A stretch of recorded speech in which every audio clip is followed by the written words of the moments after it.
And she is an exhibit developer and an independent museum curator who especially enjoys working on interpreting historic sites, social history museums, social justice exhibits, and projects focused on civic and community engagement.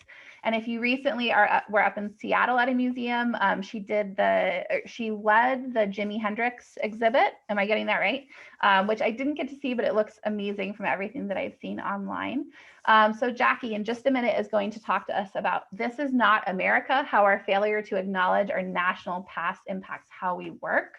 I can't tell you how excited I am. Next, after Jackie speaks, we're going to hear from Candis Fox. Candis is the co-founder of Defiance Exchange Time Bank, the owner of a cognitive remediation business called SynSense, and she's been an educator for over 13 years. Candis, who uses all respectful pronouns, loves spaces where relational courage is prioritized so we can get messy and grow together in our understanding of ourselves and others. And Candis is going to speak on gender affirming spaces and why it's important to name them as such. And as someone who has made probably a lot of missteps in trying to figure out how to make spaces feel comfortable and inclusive to different genders, I feel like I need this. I'm excited for this. I'm excited to hear more about this. Honestly, that's true of all three of these speakers. So, and then after Candis, we're going to hear from Moji. My thing just went a little wonky. Moji is the founder of Blue Daisy Consulting, which is an amazing business if you are looking to go sustainable. She has so many awesome offerings and workshops and workbooks, and seriously check it out if you haven't before. She offers zero waste and sustainability consulting services to small and medium-sized businesses. She supports her clients in reducing waste by helping them find creative ways to keep trash out of the landfill. And she's a great follow on Instagram if you are there. So check that out. So she's going to talk to us about how white supremacy culture makes Black women feel unsafe, unheard, and unseen at work. And so we're going to loop back to Jackie, and she can let me know if I missed anything that she'd like to add.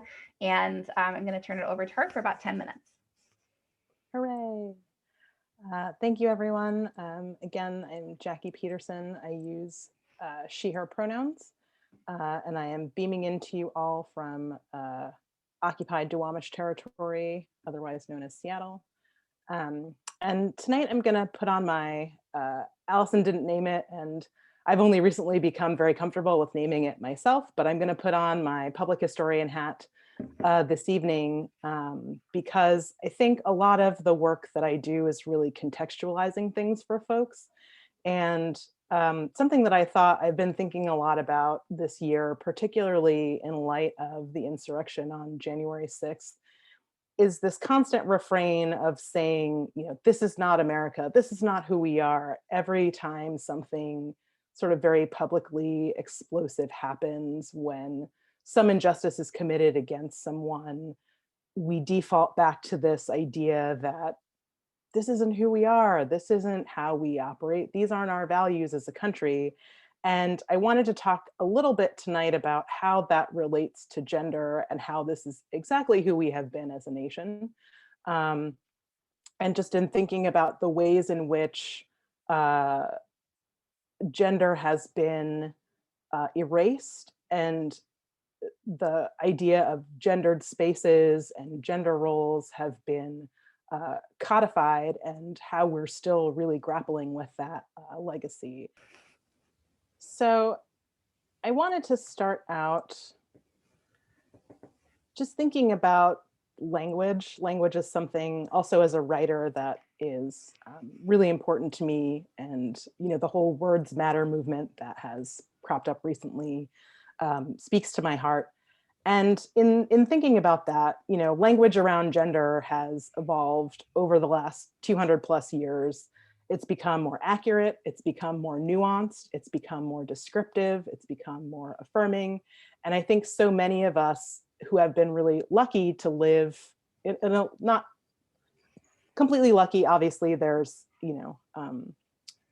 a lot of negative things that have happened as well, but I think we have been lulled into this false sense of security. Those of us who have been lucky to live in the last, be adults, mostly adults in the last 20 to 30 years, We have made a lot of progress around gender and getting to a place where we have language to talk about gender in an affirming way. And so I think when some injustice happens, particularly as it relates to gender, we're all like, oh my God, how is this possible? We live in this space where, there are more out queer people in the world than there ever have been. There are more out trans people than there have been.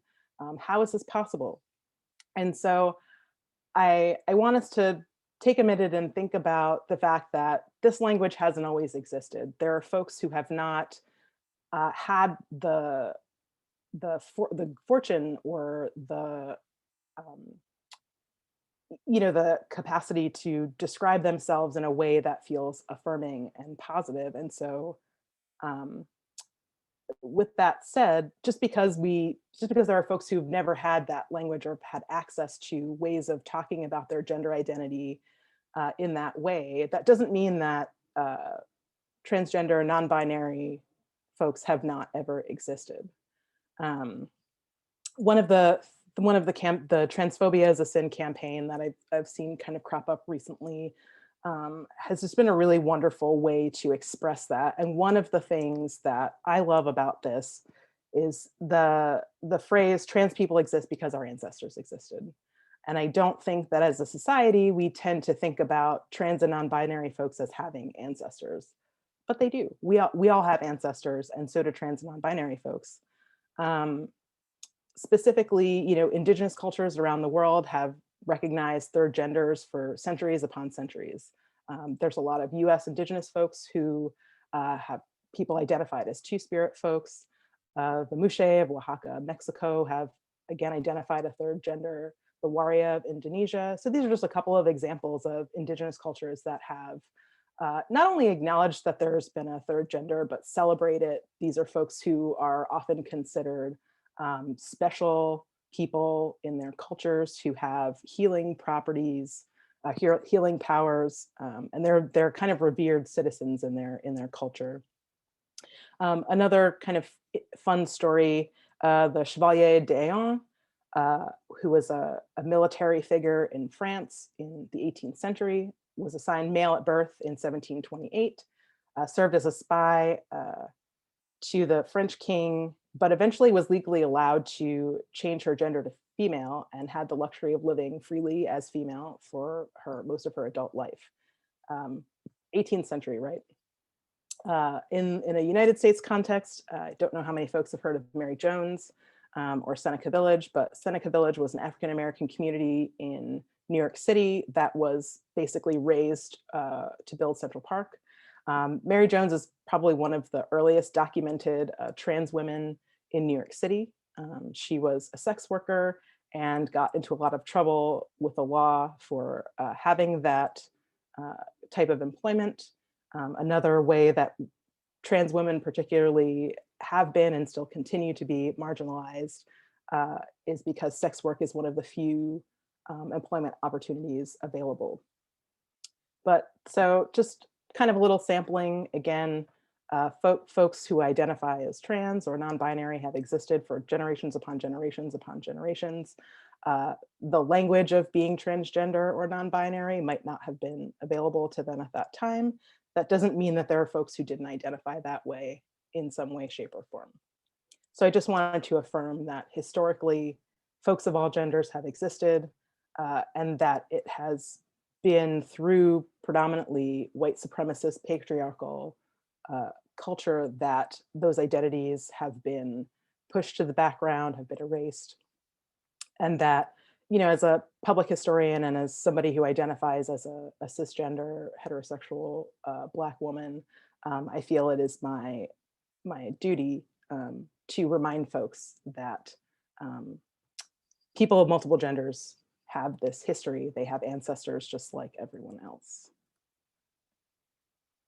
The flip side of that is that white supremacy has made it extremely difficult or impossible for gender minorities to exist in a public way. So a lot of these things have been codified in ways that right now so many people are completely unaware of. So again, just citing a few examples here.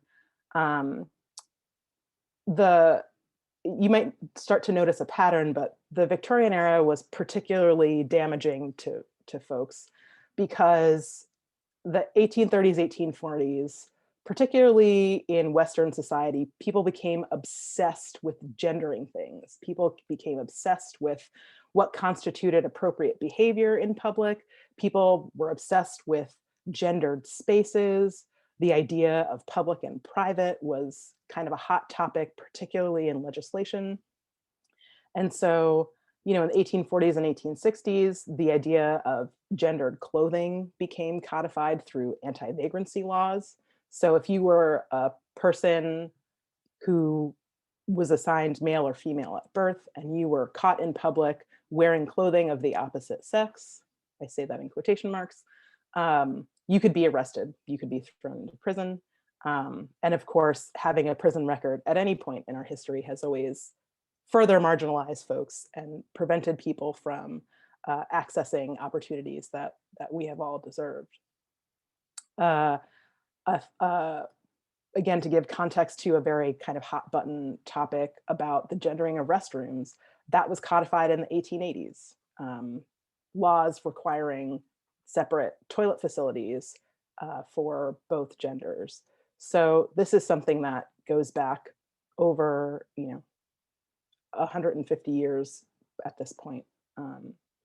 And then another thing I wanted to share is, in the 50s and 60s, the lavender scare, the idea that our federal government forced people to disclose their sexual orientation. And a lot of the policies that came out of that really disproportionately affected queer women in the military, queer men in the military as well, but people were given a dishonorable discharge or what was called a blue discharge or a blue ticket if they were discovered to be queer or gay or lesbian.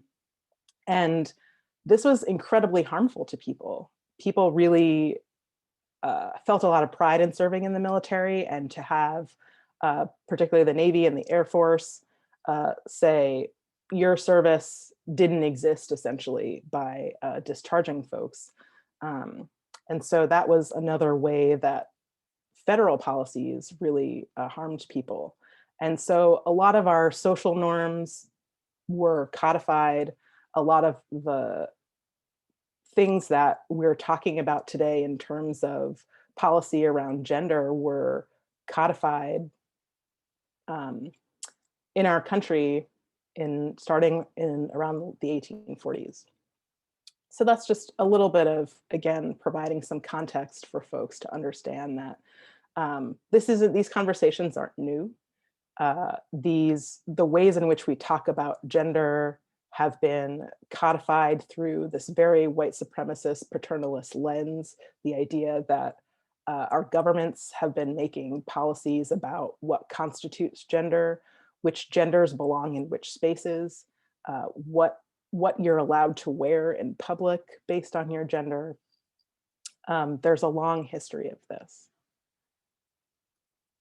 And so I want to close by just saying, the question I think that a lot of folks think about is, well, what do I do now? Now that I know about all of these fascinating stories of these really awesome trans and non-binary folks that have existed hundreds of years ago, and that I know now that all of these policies have been on the books in various places, not just in the United States. By the way, the gendered bathroom thing is international building code, and that's partially why it's so difficult to dismantle that.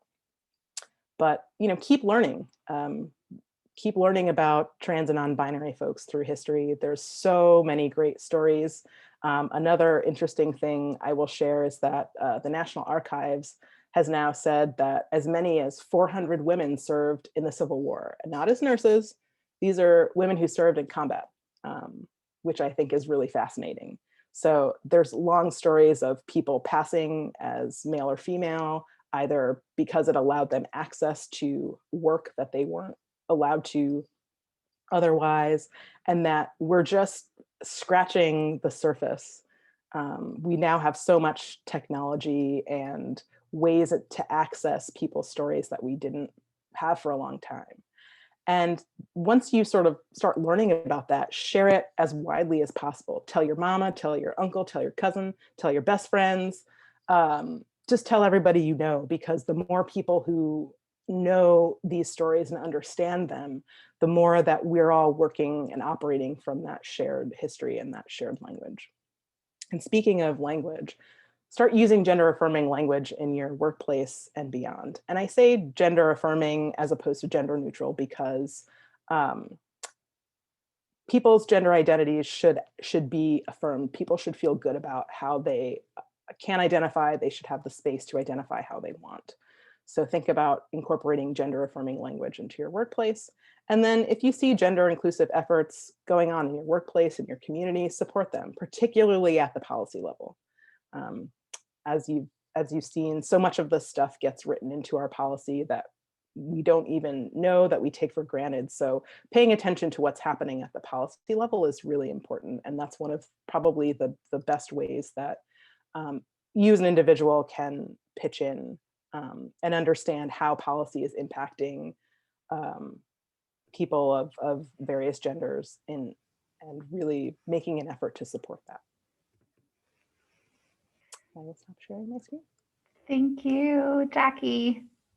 Okay, I just want to make sure no one is waiting to get in. All right, next we are going to hear from Candis on naming those spaces in your workspace, in your workplace. And I'm going to turn it over to you and see if I can spotlight you for everyone. All right. I'm not as cool. I don't have a big, fancy, beautiful thing to share with you. I just have myself. Also, props for sharing Jay Massey's work. I love it.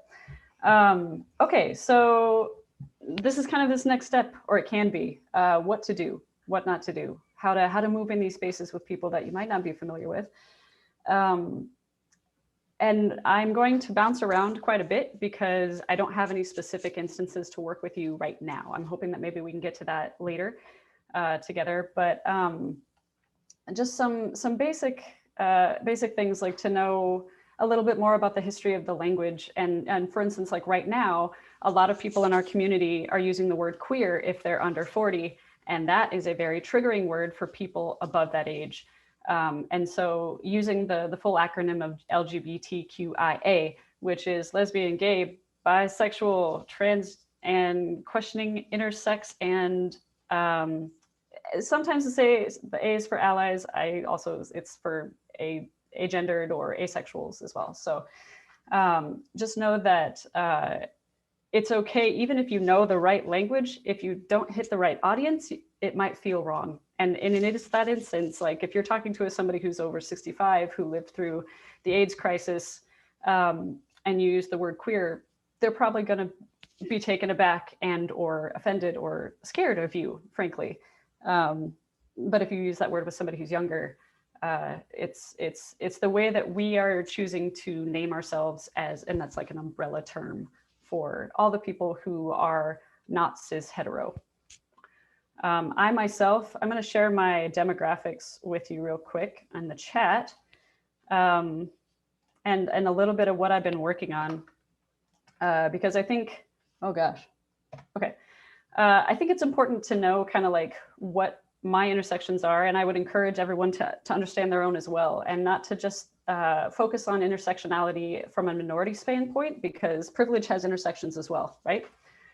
So for instance, I worked in a school for a long time, and because I was queer, they didn't treat me so great. However, they never did it publicly because I was white, and they didn't want to be seen, you know, acting negatively toward a white person.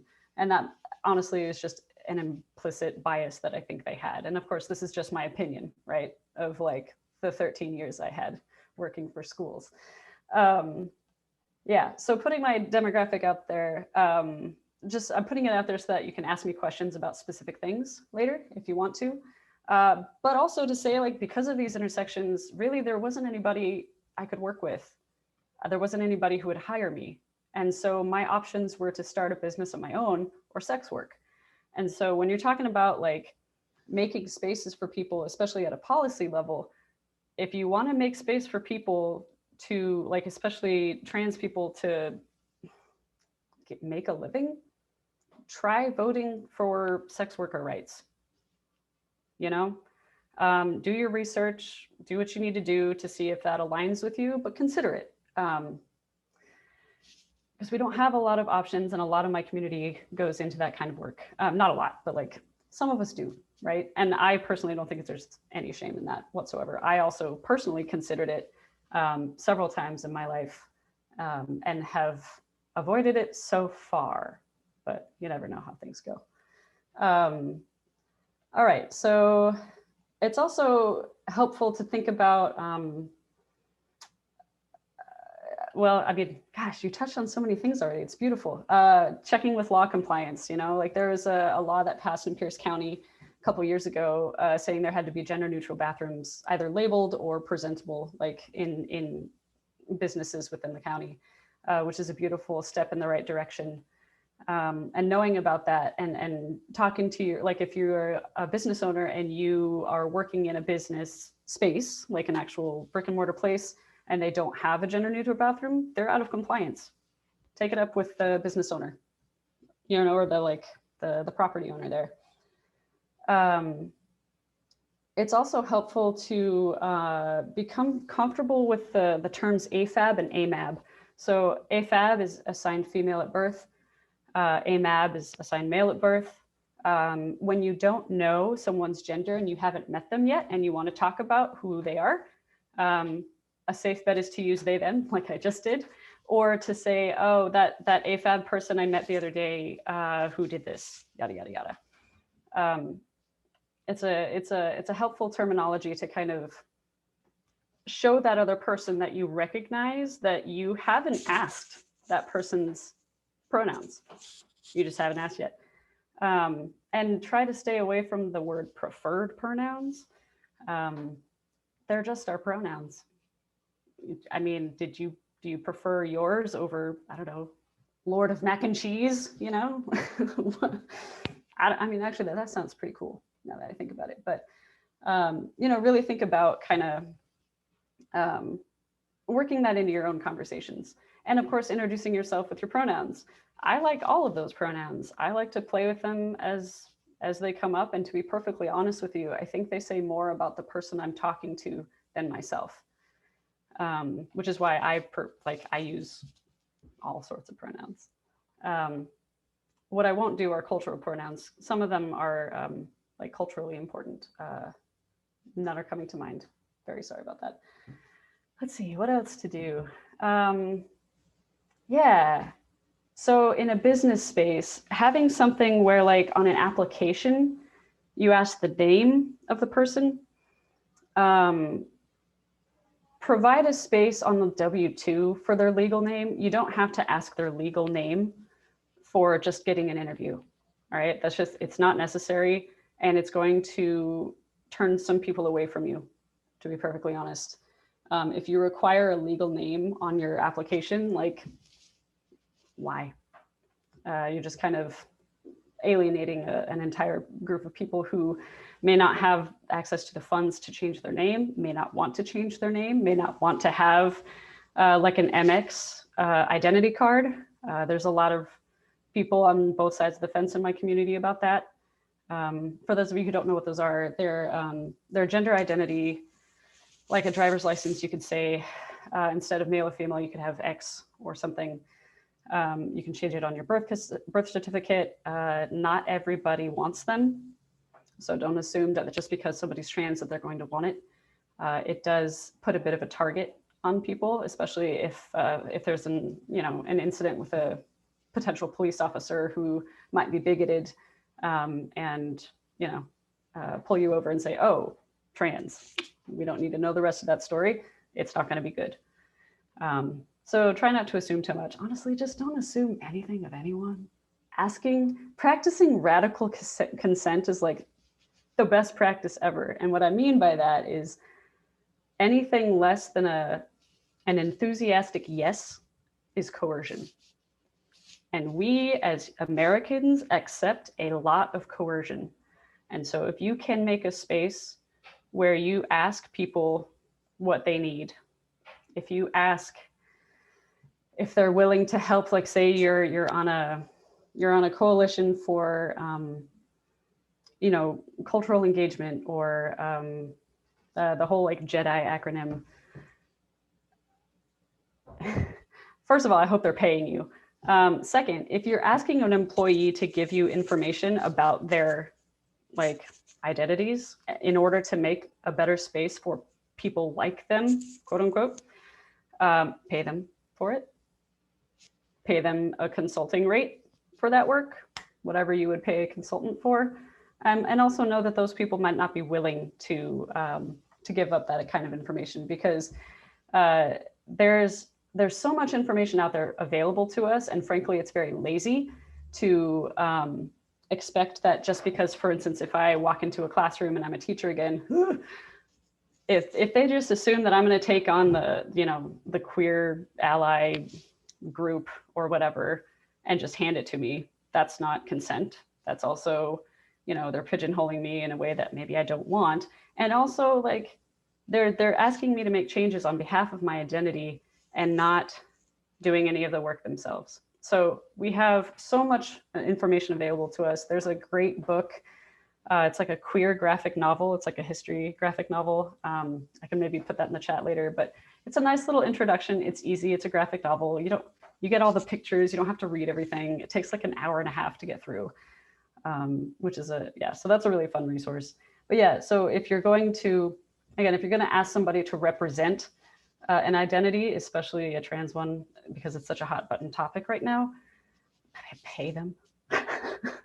Pay them.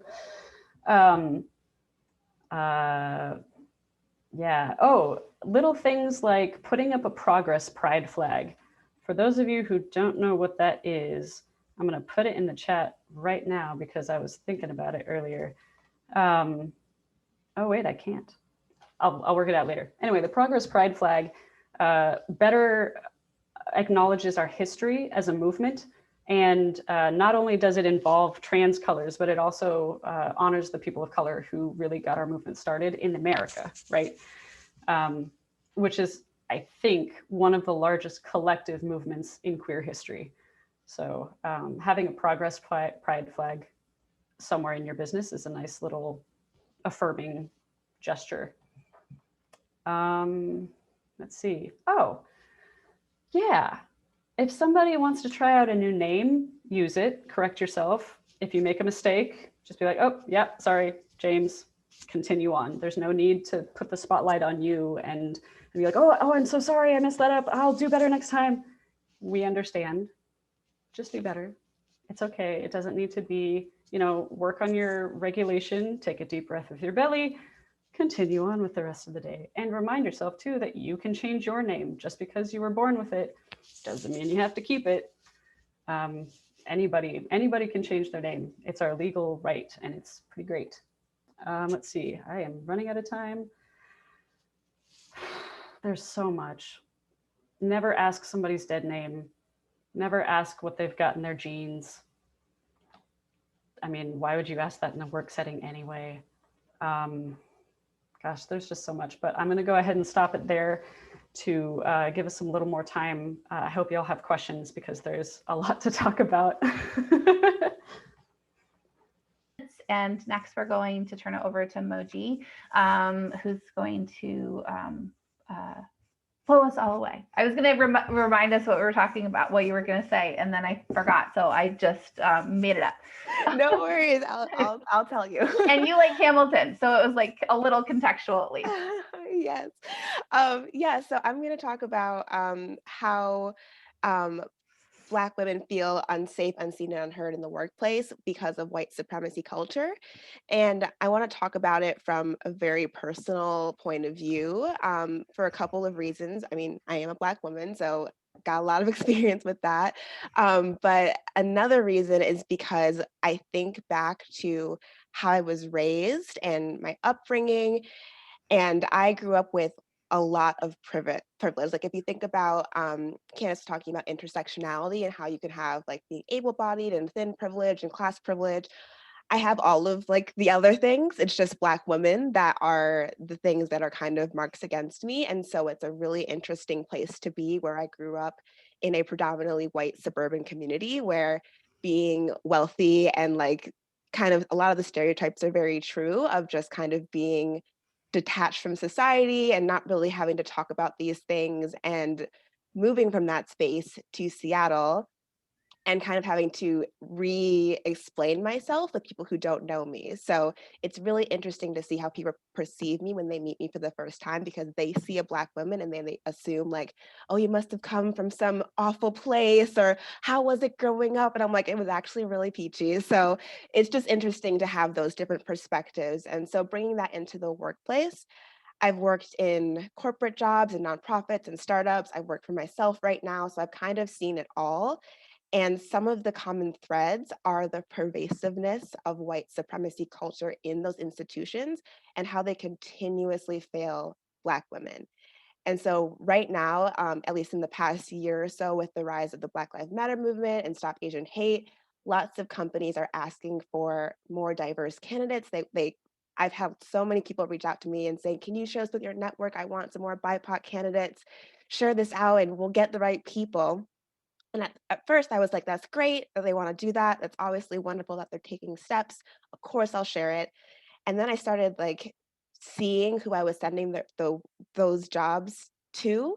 And I was noticing that these orgs are not doing any of the work to keep us safe in the workplace. And so they were still upholding all white supremacy culture and just throwing us into these really unsafe situations and hoping that we would survive. And so that's why I want to talk about how we can counter that, because just bringing in diverse candidates isn't enough. You can hire, everyone can be Black and trans and wonderful, but we don't have the systems in place. It's not going to work out. So I want to talk about some of the worst places I've been, some of the best, and then some of like my ideas on how to fix that. So some of the worst workplaces I've been in are ones that have really poor communication in terms of management styles. And so this is kind of getting into how we train our managers to handle conflict, to delegate tasks, to communicate deadlines and changes to schedules.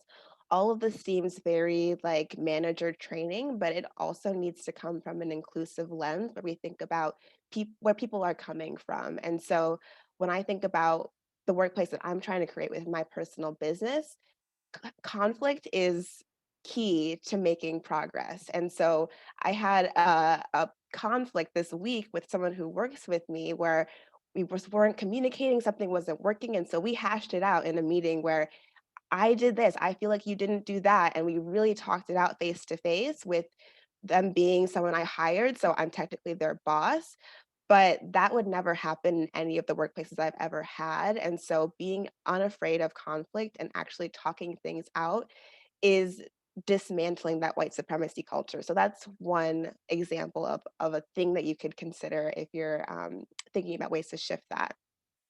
Some of the best experiences I've had are ones that have a really strong culture of feedback, who and also who give a really great culture of rest and working at a pace that's sustainable for people. So part of white supremacy culture, if there's like a whole document that I can post in the chat after we're done here, but there's a whole list of characteristics of white supremacy culture. And one of them is sense of urgency. And so everything has to happen right now. Deadlines are happening. It's immediate. It's a must, must, must. And going at a slower pace where people can actually breathe and process and respond and think, that's really helpful for people who, for everyone, really. It's good for everyone, but it's helpful for people of marginalized communities, because that's more natural for all of us, and that's what people lead towards more. So allowing us to have that space to slow down is really, really helpful. So I want to just kind of jump ahead to some of the topics that I mentioned of unseen, unsafe, unheard. And those three words came up for me because I left my last job in November to work full time for myself. And so I experienced the whole beginning of the Black Lives Matter movement in a corporate workspace where I was the only Black person, let alone Black woman. And so that was a really honestly traumatic situation. I've never been the only one. I've been one of a few or one of the only in the department, but not one of the only person at all. And so when I say unsafe, one of the ways that I felt unsafe in that workplace was psychologically and emotionally unsafe when you are trying to process all of these events that are happening and you are grieving. You're grieving these losses and this really, I don't even know how to describe it, feeling of just not feeling okay, because people are targeting people who look like you and coming to work and no one acknowledging it. Like the day that Breonna Taylor passed away, no one said anything. And so there's a friend of mine, Jody Ann Burry, who had a TED talk about this, and she said something like, "We grieve Breonna alone." How does that create a safe workplace if something so big to the culture has happened and no one says anything, no one creates a space for grieving, no one takes anything off your workload? So thinking about those kinds of things, when we see things that happen in the news, think about who it affects and how can we support them right in the moment. It doesn't have to be a statement or anything grandiose. It's just, what can I do to support you like you would for any grieving that someone would experience? Unseen is the next one. And so in a white supremacy culture, I found myself doing a version of code switching, which is not just changing the way that I speak. I speak like this all the time, but it's more of the attitude I come into spaces. So I very much try to over explain myself to show that I know what I'm talking about. I come with stats and facts. I have documents. I come with a very different energy than I am right now. I'm very just like conversational and very chill, honestly, when I talk with regular people. But in the workplace, when I'm feeling like I need to adapt, I very much come with a different energy, and that doesn't allow me to express my best self. And so my best ideas don't come out. I'm scared to contribute, and that just, there's no point in hiring me if I can't give my best ideas.